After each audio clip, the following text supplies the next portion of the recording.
Hey everyone, and welcome back to the Deep Dive.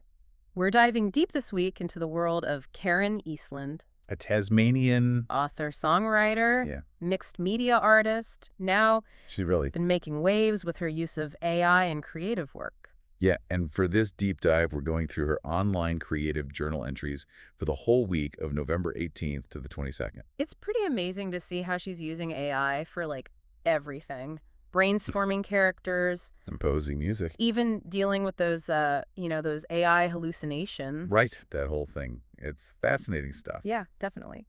So let's start with how Karen uses this AI companion she calls Sol. Which is the ChatGPT 40. Yeah, and you might think, oh, just another grammar checker or something. Boy, it's way more than that. Yeah, for Karen, it's like this creative partner. Like they're bouncing ideas back and forth. Yeah, it's kind of like a Sparring partner. Yeah, exactly. It's like having a built-in devil's advocate almost. That can write and make music. Yeah, exactly. Which is wild.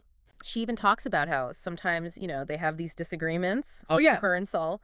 And sometimes they get pretty heated. Well, but that's interesting, though, right? Because it Yeah. kind of forces her to think outside the box. Exactly. And come up with new perspectives. It is. It's cool to see how she's applying this approach to all these different projects, too. She's got a lot going on. Oh, yeah, she does. She's editing The Adventures of Millie and Sandra. Her urban fantasy series, Right?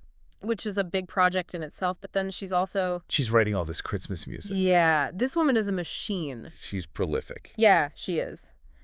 But it's not always smooth sailing. No, that's not always. There are bumps in the road. She talks about these AI hallucinations she ran into. Oh, while working on Millie and Sandra. Yeah, with Sol. And it's Wow. pretty wild. She's going through each episode No, line by line. with Sol, editing it, Yeah. and then later she goes back to review it, and it's like the whole story just went off the rails. It's kind of scary. It is. But also kind of exciting Yeah. because it really shows how important it is Yeah. for us Tough to us to be there. be involved. Yeah.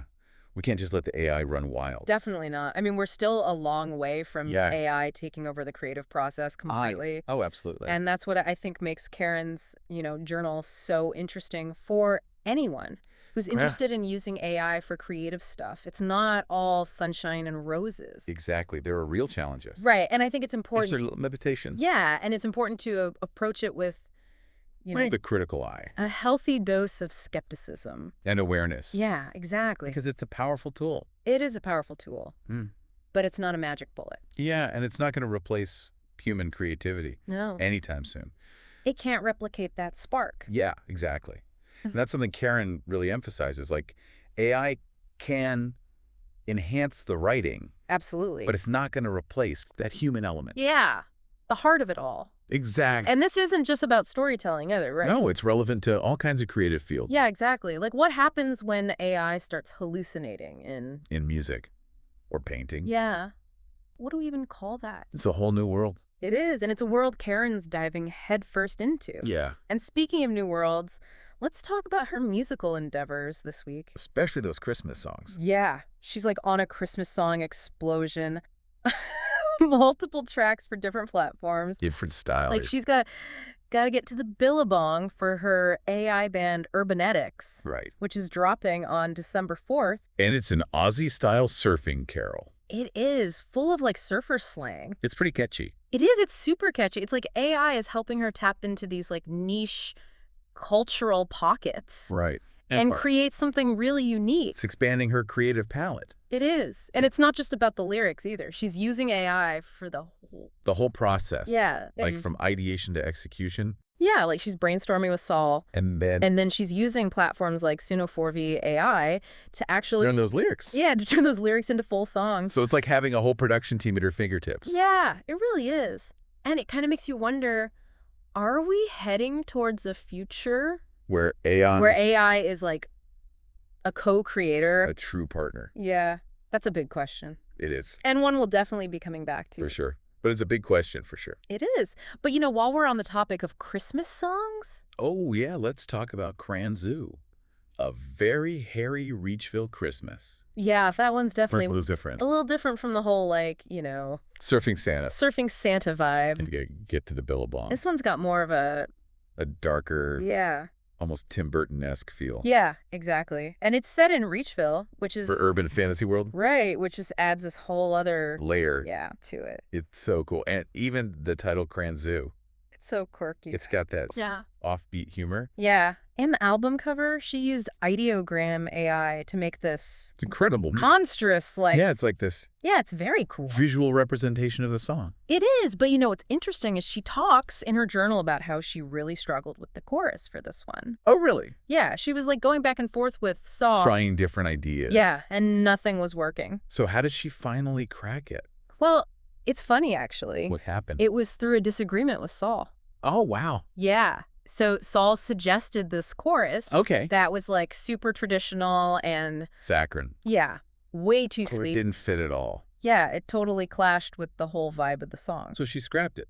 Yeah, she did. Interesting. And it was in that moment of like rejecting Saul's suggestion Yeah. that the real chorus for Grand Zoo just like popped into her head. Wow. So it was like Saul's suggestion, It was like... even though it was bad, It was like a catalyst. it sparked something. Yeah, exactly. It's like Okay. AI being this like creative catalyst even when it's not. Giving the right answer. Yeah, Yeah. exactly. And it makes you think maybe those AI hallucinations Oh, yeah? weren't errors at all. Maybe they were prompts. Yeah, like unexpected prompts to push her in new directions. It's a whole new way of thinking about it. It is. It really is. And I think that's what makes Karen's approach so interesting. She's not afraid to experiment. Yeah, she's not afraid to. Make mistakes. Yeah, and to like learn from those mistakes. And even her failures. Yeah, exactly. And remember, she also had that not so great experience with Loud Me. Oh, yeah, the paid version. Yeah, she was pretty bummed about that update. Where they removed those original voice options. Yeah.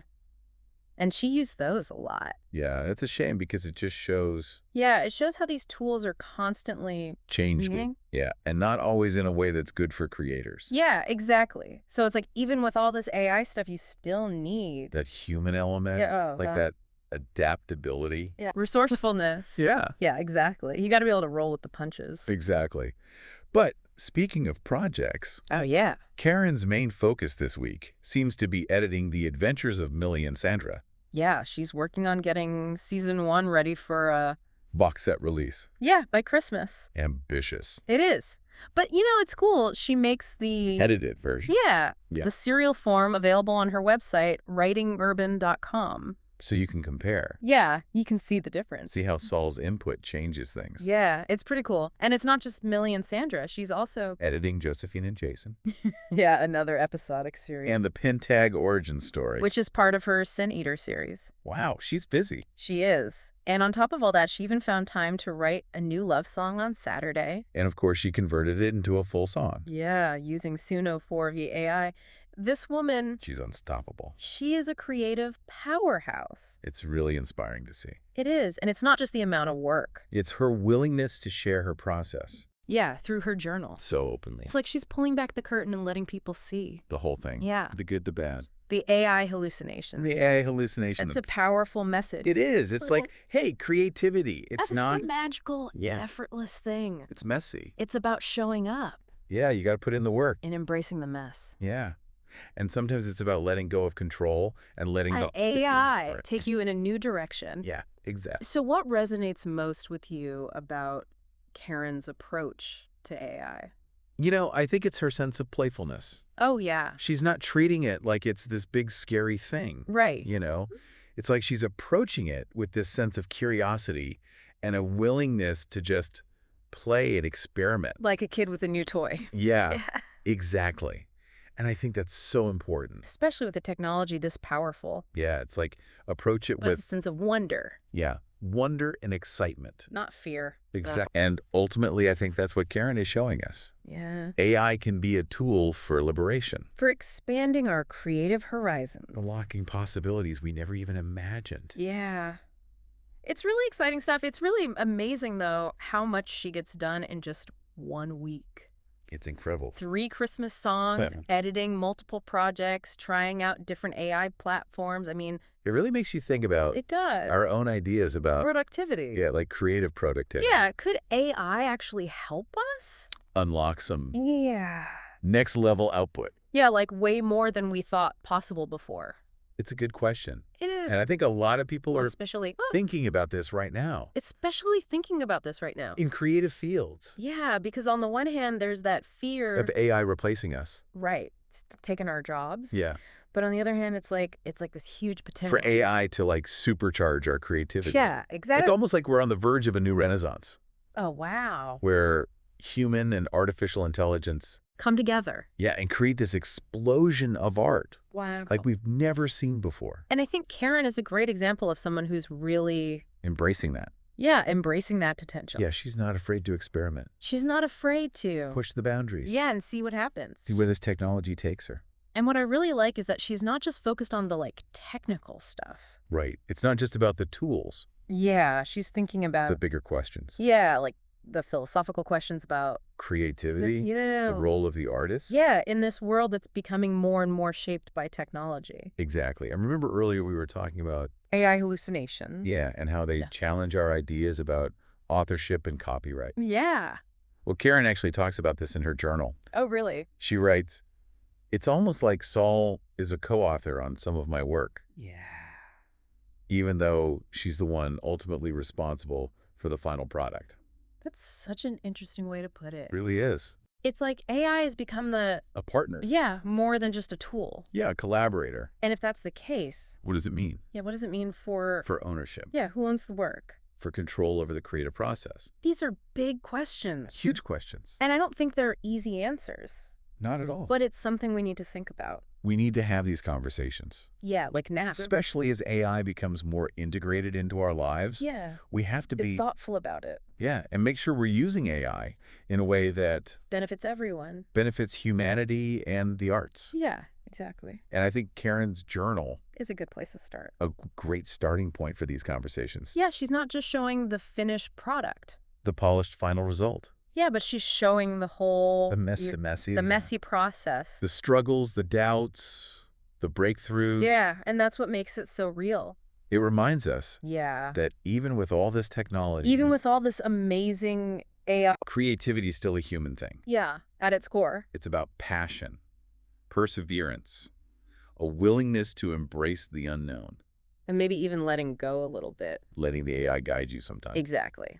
So as we wrap up this deep dive into Karen's world, I think we should ask ourselves, what did we learn? what can we take away from Yeah. her experience? How can we as creators use AI without losing our own voice? Our own vision. Yeah.